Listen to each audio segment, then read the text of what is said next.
진짜? 저 사람이 한국에서 그런 일을 겪었다고? 이건 아무리 들어도 믿기지가 않아. 전 세계 195개국 중 단 한 나라. 한 청년의 인생을 완전히 뒤바꿔버린 그곳. 낯선 언어, 낯선 얼굴, 낯선 문화 속에서 그가 겪은 처음은 충격 그 자체였습니다.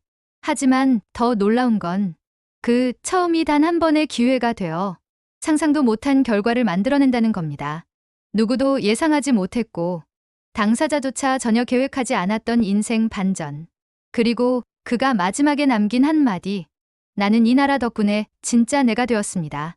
지금부터 펼쳐질 이 이야기는 단순한 외국인의 유학기가 아닙니다.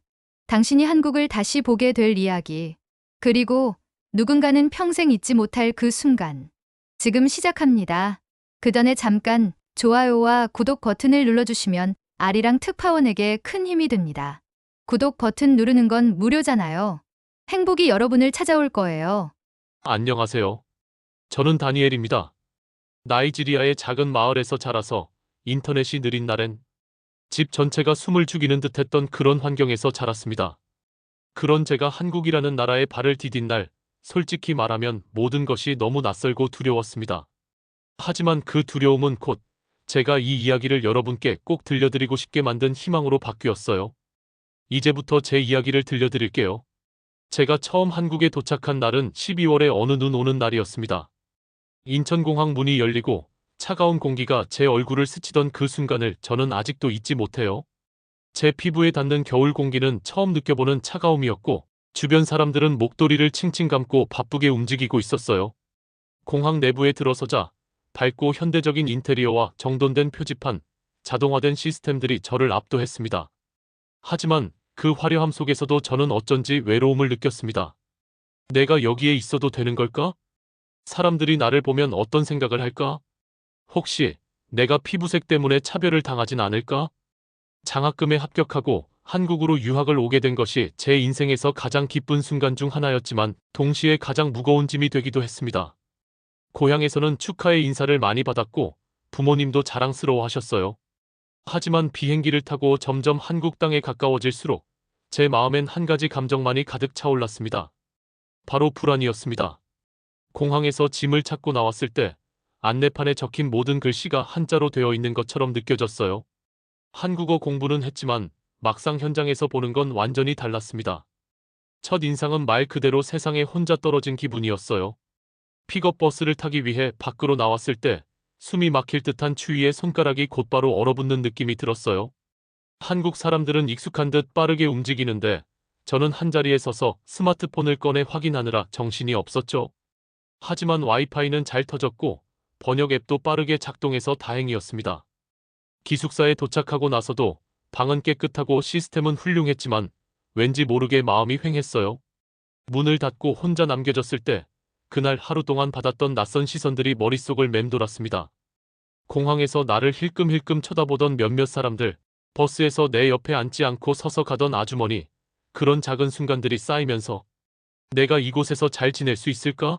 라는 걱정이 눈덩이처럼 커져갔습니다. 처음으로 방에 누워 고향의 가족 사진을 보며 눈물이 났습니다. 정말 여기가 맞는 선택이었을까?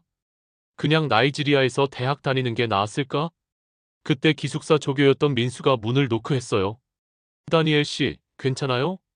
혹시 필요한 건 없어요? 민수는 유창한 영어로 말을 걸어줬고 따뜻한 차를 들고 왔습니다. 그 단순한 배려에 제 눈시울이 다시 붉어졌습니다. 저 그냥 조금 익숙해지는데 시간이 필요할 것 같아요. 민수는 조용히 고개를 끄덕이며 말했어요. 처음이 어려운 건 당연해요. 다니엘 씨처럼 처음 한국에 온 유학생들 대부분 똑같이 느껴요. 저도 해외에 나가봤을 때 그랬고요. 그러니까 너무 걱정하지 마세요. 그 말이 제게 얼마나 큰 위로였는지 모릅니다. 그날 이후 민수는 가끔씩 저녁 늦게 제 방에 와서 간단한 한국어 표현들을 알려주곤 했어요. 감사합니다. 괜찮아요. 천천히 말해주세요. 그 짧은 말들이 저와 한국 사회 사이의 첫 번째 다리가 되어 주었습니다. 그리고 무엇보다도 제가 한국에 발을 디딘 진짜 이유를 다시 상기시켜 주었어요. 저는 꿈이 있었어요. 나이지리아에서 봤던 한류 드라마, 한국의 스마트폰 기술, BTS와 블랙핑크의 세계적인 성공, 삼성과 현대 같은 기업들. 그런 세계 속 한국에 들어가서 배우고 성장해서 제 고향에 새로운 희망을 주고 싶었어요. 비록 첫날은 낯설고 외롭고 차가웠지만 마음 한켠엔 작지만 따뜻한 불씨가 피어나고 있었습니다. 그 불씨는 바로 이 낯선 땅에서도 나를 도와주는 사람들이 있다는 것이었고 그 믿음은 저를 이겨내게 했습니다. 이렇게 저의 한국에서의 첫날은 두려움과 고독 속에서도 한 줄기 빛을 만나며 끝이 났습니다. 그리고 저는 이 나라에서 저의 편견과 싸워야 할 시간들이 곧 시작될 거라는 것을 직감했습니다. 입학 첫날 교정에 들어선 저는 생각보다 더 많은 외국인 학생들이 있다는 것에 놀랐습니다. 그들 중 일부는 이미 한국어를 유창하게 구사하고 있었고 또 다른 일부는 저처럼 말없이 주변을 둘러보고 있었어요. 하지만 수업이 시작되자 그 순간부터는 제가 얼마나 준비가 부족했는지 처절하게 느낄 수 있었습니다. 처음 들은 전공 수업은 디지털 마케팅 개론이었습니다.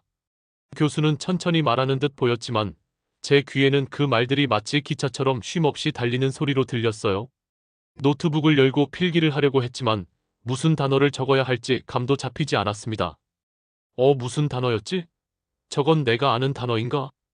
교수가 칠판에 쓰는 한글도 발음하는 억양도 전부 낯설고 낯설기만 했습니다. 제가 학기 초에 받은 한국어 능력 시험 성적은 간신히 기준을 넘긴 수준이었어요. 하지만 그 시험 성적이 곧 실생활의 언어 능력을 의미하진 않았습니다. 과제는 대부분 한국어로 제출해야 했고 조별 발표 역시 한국어로 진행해야 했습니다. 가장 힘들었던 건 첫 번째 조별 발표 때였습니다. 저는 주제를 나눠 맡고 발표 스크립트를 밤새 연습했습니다. 소리내어 읽어보고 단어의 억양도 녹음해서 따라했어요. 하지만 발표 당일 제 차례가 되었을 때 제 머릿속은 하얘졌습니다. 수많은 시선이 저를 향하자 그동안 연습했던 문장이 제대로 떠오르지 않았어요. 다음은 다니엘 씨 발표입니다. 교수의 말에 마지못해 앞으로 나섰고 손에 쥔 스크립트를 보며 입을 열었지만 첫 문장에서부터 버벅거리기 시작했어요.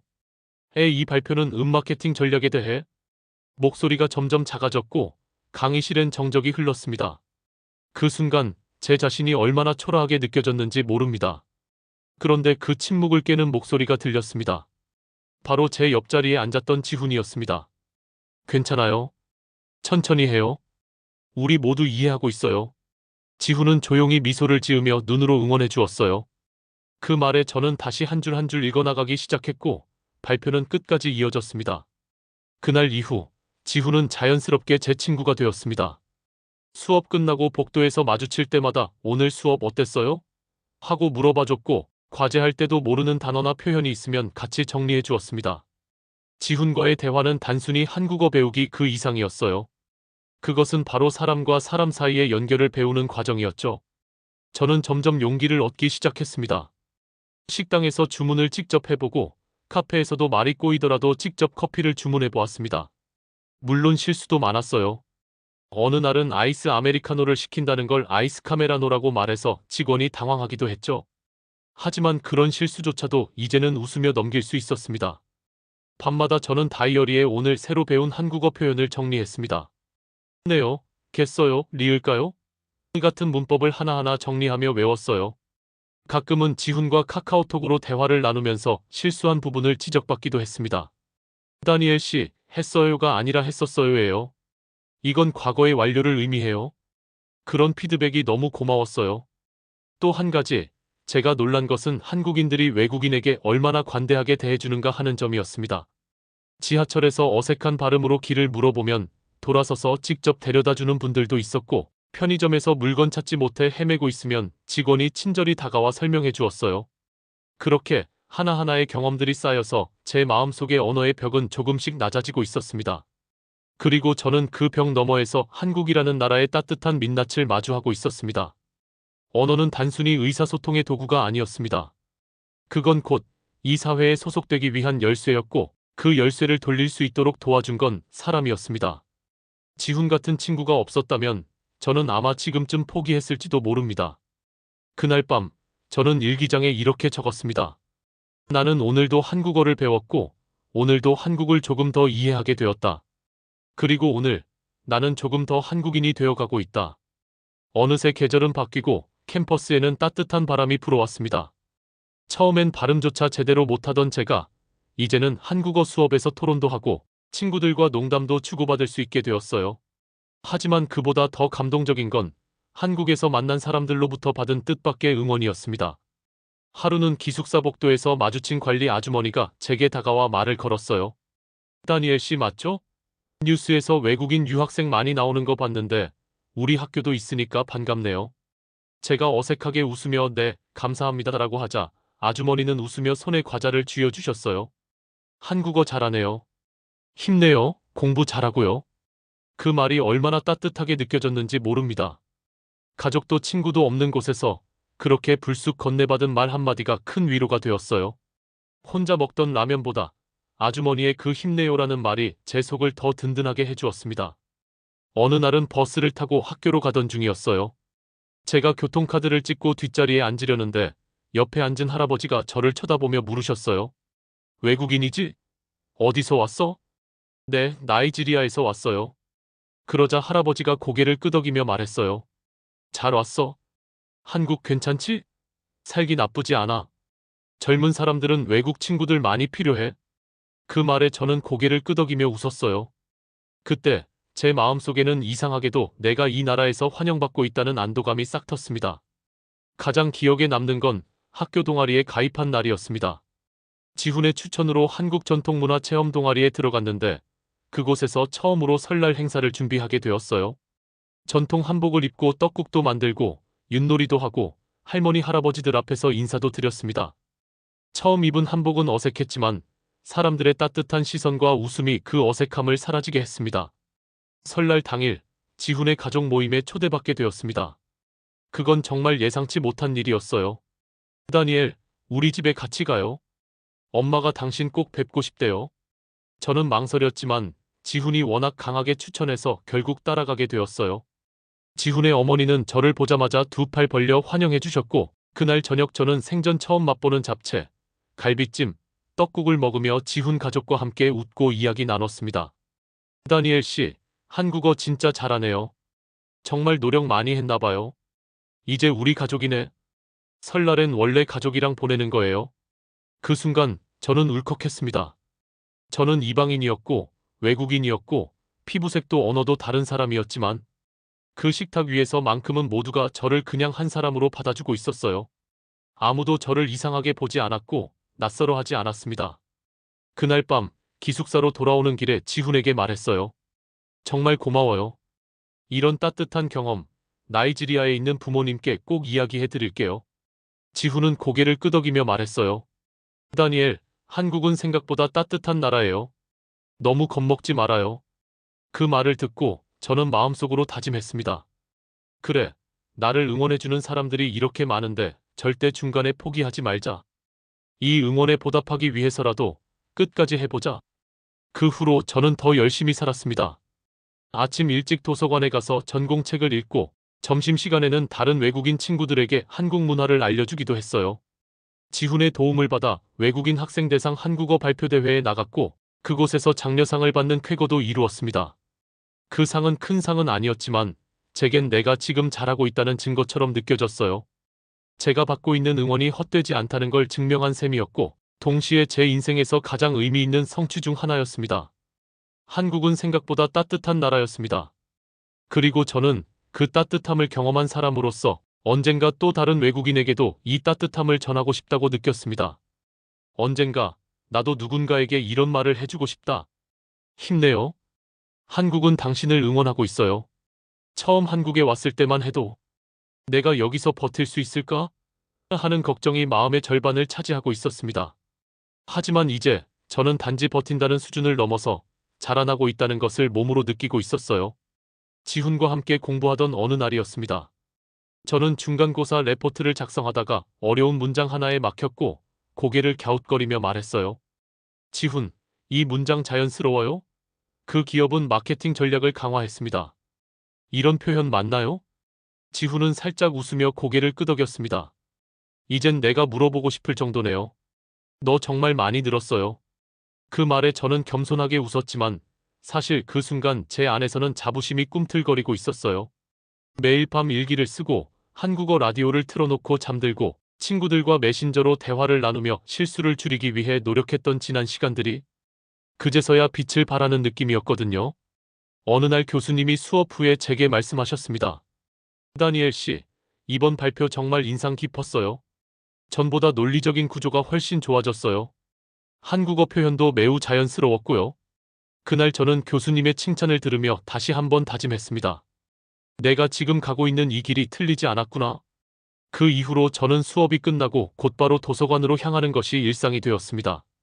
하루에 최소 2시간은 한국 신문을 읽었고 모르는 단어는 메모장에 적어 밤마다 다시 복습했습니다. 교수님께 이메일로 궁금한 점을 직접 물어보고 학교 게시판에 올라오는 학술 세미나에도 참여하기 시작했어요. 이 모든 과정을 통해 저는 단순히 한국어를 배우는 것만이 아니라 한국 사회 속에서 진짜 소통하는 법을 배워나가고 있었습니다. 학교에서 진행하는 글로벌 캠퍼스 포럼이라는 행사에 참가하게 되었을 때 저는 놀랍게도 사회자로 선정되었어요. 처음엔 너무 떨렸지만 차분히 원고를 정리하고 발음 연습을 반복했습니다.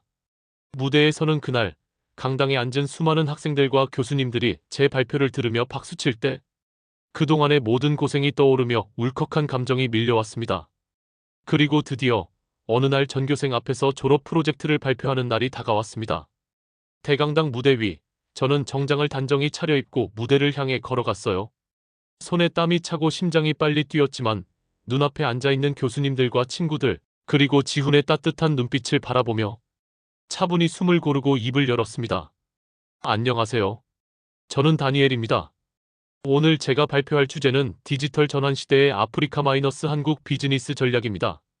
발표는 논리적인 구성과 데이터 기반의 분석, 그리고 제 고향 나이지리아의 실제 시장 사례를 바탕으로 진행되었고, 관객석에서는 수차례 고개를 끄덕이며 메모하는 모습이 보였습니다. 마지막 슬라이드를 넘기고 감사합니다라고 인사했을 때 대강당은 뜨거운 박수로 가득 찼습니다. 그 순간 저는 뚜렷하게 느꼈습니다. 이제 나는 이곳의 일부가 되었다. 단순히 외국인 학생이 아니라 이 사회에 기여하고 소통할 수 있는 구성원으로 성장하고 있다는 확신이 생겼습니다. 지훈이 무대로 달려와 말했어요.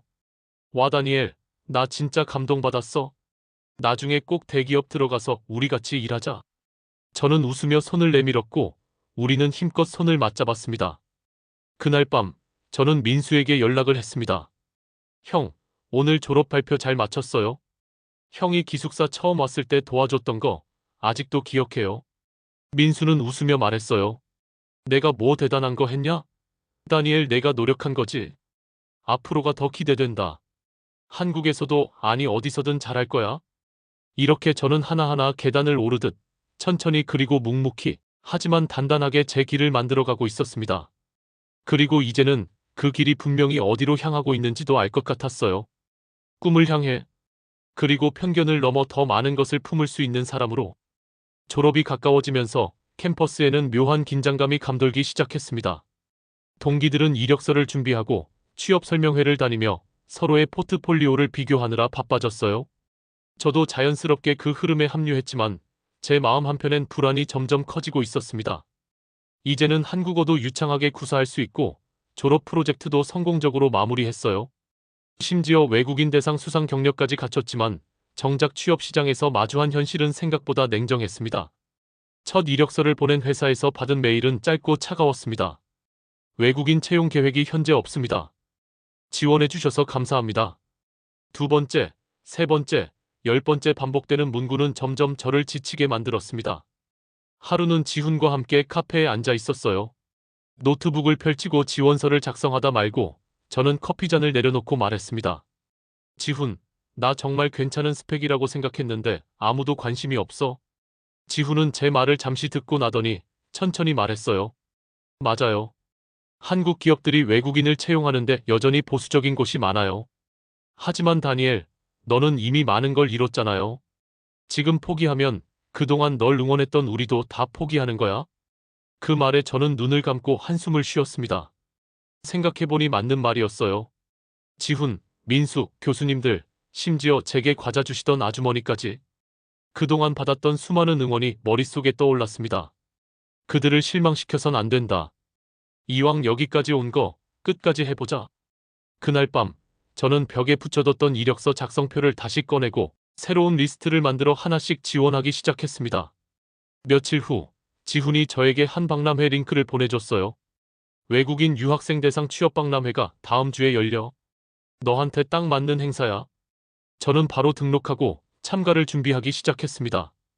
전공 분야에 맞는 기업 리스트를 뽑고 회사마다 커스터마이징한 자기소개서를 작성했어요. 면접 예상 질문도 미리 정리하고 친구들에게 모의 인터뷰도 부탁했습니다. 그리고 마침내 박람회 당일 정장을 입고 행사장에 도착했을 때 마음이 뻐근할 정도로 떨렸어요. 수많은 외국인 학생들과 각 기업의 부스가 복잡하게 얽혀 있었고 저는 그 속에서 마음속으로 외쳤습니다. 괜찮아. 넌 준비됐어. 지금까지 해온 걸 보여주자. 한 대기업의 글로벌 사업부 부스 앞에서 저는 줄을 섰습니다. 제 차례가 오자 인사 담당자가 제게 손을 내밀며 말했어요. 안녕하세요. 이력서 확인해 볼게요. 다니엘 씨는 한국에서 전공을 하셨네요? 저는 차분하게 고개를 끄덕이며 말했습니다. 네, 저는 디지털 마케팅을 전공했고 한국어와 영어 모두 업무에 사용할 수 있습니다. 또한 아프리카 시장에 대한 이해도 갖고 있으며 현지 네트워크도 있습니다. 면접관의 표정이 조금씩 바뀌는 것이 느껴졌어요. 그는 이어서 물었습니다. 혹시 아프리카 시장에 대한 전략적인 아이디어가 있으신가요? 저는 준비해온 아이디어를 간결하고 논리적으로 설명했습니다. 그 대화는 예상보다 길어졌고 면접관은 마지막에 명함을 건네며 말했습니다. 좋은 인상을 받았습니다. 결과는 곧 전달드릴게요. 그날 저녁 저는 홀가분한 마음으로 집에 돌아왔습니다. 비록 아직 결과는 모르지만 제 자신을 제대로 보여줬다는 확신이 있었기 때문이었죠. 그리고 며칠 후 저는 한 통의 전화를 받았습니다. 다니엘 씨 맞으시죠? 축하드립니다. 저희 글로벌 사업부 인턴으로 최종 합격하셨습니다. 순간 머릿속이 하얘졌습니다. 목소리는 떨렸고 저는 수화기 너머로 감사합니다. 정말 감사합니다를 연신 말하며 눈물을 흘렸습니다. 하지만 기쁨도 잠시, 인턴 첫날 출근해서 들은 첫 소식은 충격적이었습니다. 제가 배치될 부서에서 진행 중이던 아프리카 시장 프로젝트가 내부 사정으로 인해 전면 보류 상태에 놓였다는 것이었어요. 이게 무슨 말이지? 내가 이 회사에 들어온 이유가 바로 이 프로젝트였는데 잠시 좌절감이 밀려왔습니다. 하지만 이내 제 안에서 또 하나의 목소리가 들려왔습니다. 기회는 그냥 오는 게 아니야. 내가 스스로 만들어야지. 그리고 저는 곧장 움직이기 시작했습니다.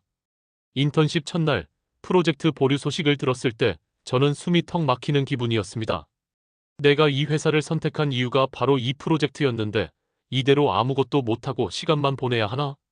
하지만 그럴 순 없었습니다. 그동안 응원해준 사람들, 그리고 저 스스로의 노력에 대한 예의가 아니었어요. 그래서 저는 바로 행동에 나섰습니다. 우선 관련 자료를 수집하기 시작했습니다. 이전에 회사가 어떤 방식으로 아프리카 시장에 접근했는지, 경쟁사들은 어떤 전략을 썼는지, 그리고 가장 중요한 건 그 전략들이 왜 실패했는지를 분석했어요.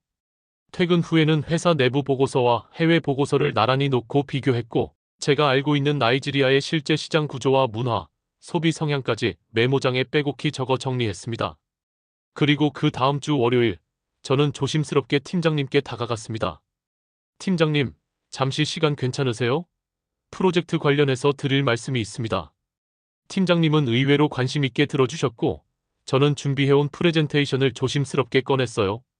현재 아프리카 시장, 특히 나이지리아에서는 단순히 가격이 아닌 현지 감성과 연결된 브랜드 스토리가 소비를 이끄는 트렌드가 형성되고 있습니다. 예를 들어 현지에서 인기 있는 유튜브 콘텐츠와 연계한 마케팅, 혹은 모바일 결제 플랫폼과의 협업 같은 접근이 필요합니다. 팀장님의 눈빛이 조금씩 달라졌습니다. 다니엘 씨, 이거 직접 조사한 거예요? 네. 제가 고향에서 직접 경험하고 또 이 시장을 분석한 결과입니다. 며칠 후 팀장님은 제게 다시 연락을 주셨습니다. 다니엘 씨, 발표 자료 좀 더 다듬어서 다음 주 내부 전략 회의 때 한번 발표해 보겠어요? 그 순간 가슴이 벅차올랐습니다. 드디어 내 이야기를 들어줄 기회가 온 거야. 그 주는 거의 하루도 빠짐없이 야근을 했습니다. 프레젠테이션 구성은 물론 시장 데이터 출처 검토, 문화적 사례 영상 편집까지 직접 했어요. 발표 당일 회의실에는 임원 몇 분까지 자리를 함께 했습니다. 손에는 땀이 났고 목소리는 살짝 떨렸지만 저는 천천히 그러나 자신 있게 말했습니다. 이 프로젝트는 단순한 해외 확장이 아닙니다. 한국 기업이 아프리카와 진정한 파트너십을 맺는 첫 걸음이 될 수 있습니다. 그 말이 끝나고 회의실 안은 잠시 정적에 휩싸였어요. 그리고 가장 고위 임원이 고개를 끄덕이며 말했습니다. 좋아요. 다니엘 씨. 이 방향 다시 검토해 봅시다. 단, 기존 예산은 줄어들었으니 적은 자원으로 효율적인 성과를 낼 수 있는 계획도 함께 제시해 주세요. 결국 프로젝트는 파일럿 테스트 형태로 다시 살아났습니다. 그리고 그 중심에는 제가 있었습니다. 물론 모든 일이 순조롭지는 않았습니다. 협력업체 섭외도 내부 리소스 조율도 어려웠지만 그럴 때마다 저는 동료들과 소통하며 해결책을 찾았습니다. 특히 회의 중 동료였던 민지 대리님이 제게 말했던 한마디는 아직도 기억납니다. 다니엘 씨, 솔직히 처음엔 외국인 인턴이라 걱정했어요. 그런데 지금은 정말 존경스러워요. 열정이 다르네요. 그 말에 저는 고개를 숙이며 웃었어요. 감사합니다. 사실 저도 걱정 많았어요. 하지만 한국에서 배운 게 있어요. 기회는 준비된 사람에게만 온다는 거요. 그리고 2달 후, 프로젝트는 회사 내부의 예상치를 훨씬 뛰어넘는 성과를 기록했습니다. 매출 목표의 150%를 달성했고, 파트너사들의 반응도 긍정적이었습니다. 심지어 본사 글로벌 전략팀에서도 이 성과를 주목하기 시작했습니다. 사장님께서 직접 제게 다가와 말했습니다.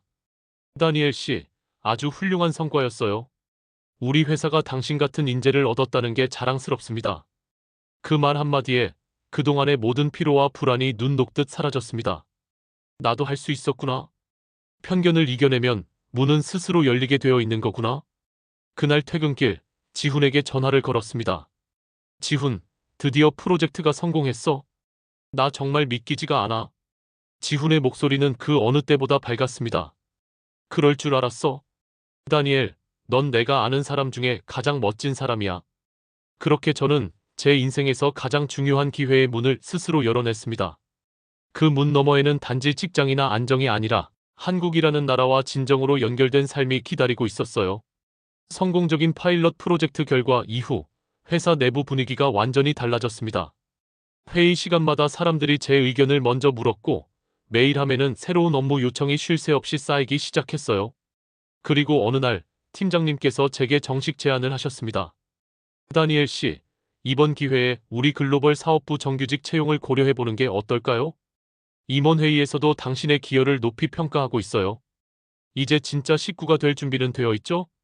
그 말에 저는 한동안 말을 잇지 못했습니다. 정규직이라는 단어는 단순한 직위 이상의 의미였습니다. 그건 인정이었고, 신뢰였고, 그리고 편견을 넘어선 증명이었습니다. 며칠 뒤, 정규직 전환을 위한 면접이 진행되었고, 저는 모든 걸 쏟아부었습니다. 면접관 중 한 분이 질문했습니다. 한국 기업에서 일하는 것과 본인의 모국과 다른 점이 있다면 무엇이었습니까? 저는 잠시 생각하다가 조용히 말했습니다. 한국은 기회의 나라입니다. 하지만 그 기회는 스스로 잡지 않으면 절대 잡히지 않아요. 그걸 깨닫고 나서부터 저는 멈추지 않았습니다. 그리고 지금도 한국이라는 나라가 제게 안겨준 기회를 헛되이 하지 않기 위해 매일 최선을 다하고 있습니다. 면접은 성공적으로 끝났고 저는 정규직 채용 통보를 받았습니다.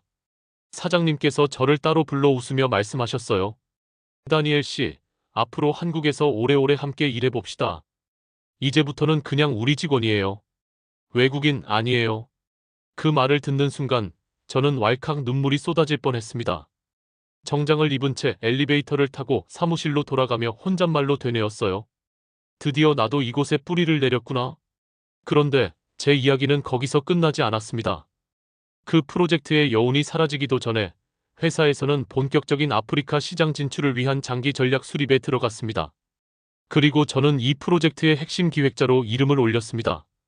그 과정에서 저는 더 이상 단순히 나이지리아 출신 직원이 아니라 진정한 전문가로서 동료들과 어깨를 나란히 했습니다. 회의에서 회계 담당자와 수익 모델을 조율하고 디자인팀과는 현지 문화에 맞는 광고 콘텐츠를 함께 구상했습니다. 특히 마케팅 캠페인에 현지 유튜버와의 협업을 제안했을 때 팀은 놀라워했습니다. 이런 접근은 진짜 살아있는 감각이에요. 다니엘 씨가 아니면 몰랐을 거예요. 또한 한국에서 본사 회의에 참석 중이던 글로벌 전략팀 임원이 제게 말했습니다. 우리가 진짜 글로벌 인재를 만났군요.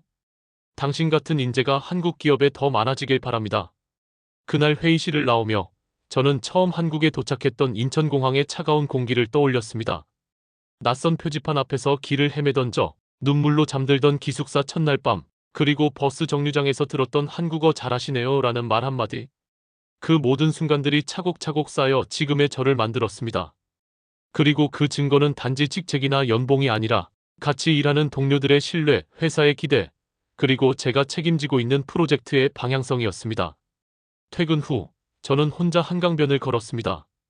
붉게 물든 하늘 아래 서울의 야경은 여전히 바쁘고도 아름다웠습니다. 그 순간 마음 깊숙한 곳에서 이런 생각이 들었습니다. 나도 이제 한국이라는 이 도시의 빛 중 하나가 된 것 같아. 이제는 누군가가 제게 묻습니다. 한국에서 외국인으로 일하는 거 힘들지 않나요? 그때마다 저는 웃으며 대답합니다. 힘들지만 한국은 그 노력을 절대 배신하지 않는 나라예요. 정규직이 된 지 반년이 지났을 무렵 어느 날 회사 메일함에 한 통의 초대장이 도착했습니다. 바로 모교 국제처에서 보내온 것이었어요. 다니엘 졸업생님, 외국인 유학생 대상 특강 강연자로 모시고 싶습니다. 메일을 읽고 한참을 멍하니 앉아 있었어요. 그 작은 강의실에서 아무 말도 못하던 그 시절이 떠올랐거든요. 그리고 곧장 답장을 보냈습니다. 영광입니다. 저도 누군가의 응원이 절실했던 시절이 있었어요. 이제는 그 응원을 돌려드릴 때인 것 같습니다. 강연 당일 캠퍼스에 들어서는 순간 마음속이 찡해졌습니다. 기숙사 복도에서 주먹만 한 떡을 건네주던 관리 아주머니, 첫 발표 때 괜찮아요라고 말해주던 지훈, 시험지 앞에서 눈물 삼키던 밤들. 모든 기억이 홍수처럼 밀려왔습니다. 국제처 강의실, 제 앞에는 50여 명의 외국인 유학생들이 앉아 있었습니다. 저마다 눈빛은 초조하고 동시에 어딘가 희망을 갈망하고 있었습니다. 그들의 눈빛이 곧 과거의 제 모습이었죠. 마이크를 잡은 제 입에서 자연스럽게 첫 마디가 나왔습니다. 안녕하세요. 저는 다니엘입니다. 나이지리아에서 왔고 현재는 이곳 대한민국에서 정규직으로 일하고 있습니다. 오늘 여러분께 제 이야기를 들려드리고 싶습니다. 저는 처음 인천공항에 도착했을 때의 두려움부터 지훈과의 첫 만남, 카페에서 이력서를 수정하며 울컥하던 순간, 그리고 회사에서 프로젝트를 성공시켜 정규직이 된 여정을 조곤조곤 풀어나갔습니다. 강연 중 누군가 조심스럽게 손을 들고 질문했습니다. 다니엘 씨, 솔직히 말해서 차별이나 편견 정말 없었나요? 저는 눈을 마주치며 고개를 끄덕였습니다. 솔직히 처음에는 걱정이 많았어요. 하지만 시간이 지나며 깨달았죠. 한국은 편견보다 응원이 더 큰 나라라는 걸요. 그리고 말을 이었습니다. 여러분, 여기까지 온 것만으로도 이미 대단한 선택을 하신 거예요. 이제 남은 건 하나예요. 포기하지 않는 것. 여러분이 노력한다면 이 나라는 반드시 응답할 겁니다. 강연이 끝나자 조용한 박수 소리가 천천히 커지기 시작했고 몇몇 학생들이 제게 다가와 조용히 속삭였습니다. 정말 감사해요. 포기하고 싶었는데 이제 조금 더 해볼게요. 그중 한 학생, 케냐에서 왔다는 여자 후배가 울먹이며 제게 안겼습니다. 다니엘 씨 이야기 들으면서 제 가족이 생각났어요. 저도 누군가의 자랑이 되고 싶어요. 그 말을 듣는 순간 제 마음속에서도 눈물이 솟구쳤습니다. 저도 그랬거든요. 고향의 부모님이, 친구들이, 그리고 한국에서 만난 모든 사람들이 저를 자랑스러워하기를 바랐습니다. 그리고 이제 저 역시 누군가의 롤모델이 되어 있다는 사실에 이보다 더 큰 감동은 없었습니다. 강연이 끝나고 강의실 밖으로 나왔을 때 캠퍼스 잔디밭 너머로 붉게 물든 하늘이 보였습니다. 그 순간 저는 조용히 속으로 다짐했어요. 이제는 내가 응원하는 사람이 되자. 누군가가 한국에서 길을 잃지 않도록 내가 그들에게 한 줄기 빛이 되자. 다음 날 저는 회사 복지 담당 부서에 제안서를 냈습니다. 외국인 신입사원을 위한 멘토링 프로그램을 만들어 보면 어떨까요? 제가 그 첫 번째 멘토가 되겠습니다. 몇 주 후 그 프로그램은 정식으로 채택되었고 저는 매달 외국인 신입사원들과 점심을 함께하며 한국 사회 적응기를 나누고 있습니다. 그들이 무언가에 막힐 때 저는 말해줍니다. 저도 그랬어요. 하지만 괜찮아요. 여기엔 응원해주는 사람들이 많아요. 어느 날 민수가 저에게 카카오톡 메시지를 보냈습니다. 너무 자랑스럽다, 다니엘. 넌 이제 진짜 우리나라 사람이야. 그 메시지를 보며 저는 조용히 웃었습니다. 그래요. 처음엔 낯설고 외롭고 무서웠던 나라. 하지만 지금은 제 꿈을 안겨준 나라. 편견을 넘어서 저를 더 크게 만들어준 곳. 그게 바로 제가 사랑하는 대한민국입니다. 오늘의 이야기는 여기까지입니다. 여러분의 마음속에 감동을 드릴 수 있도록 노력하는 아리랑 특파원이 되겠습니다. 저에게 힘을 주기 위해서 구독과 좋아요 버튼을 눌러주세요. 영상 제작에 큰 힘이 됩니다. 시청해 주셔서 정말 감사합니다.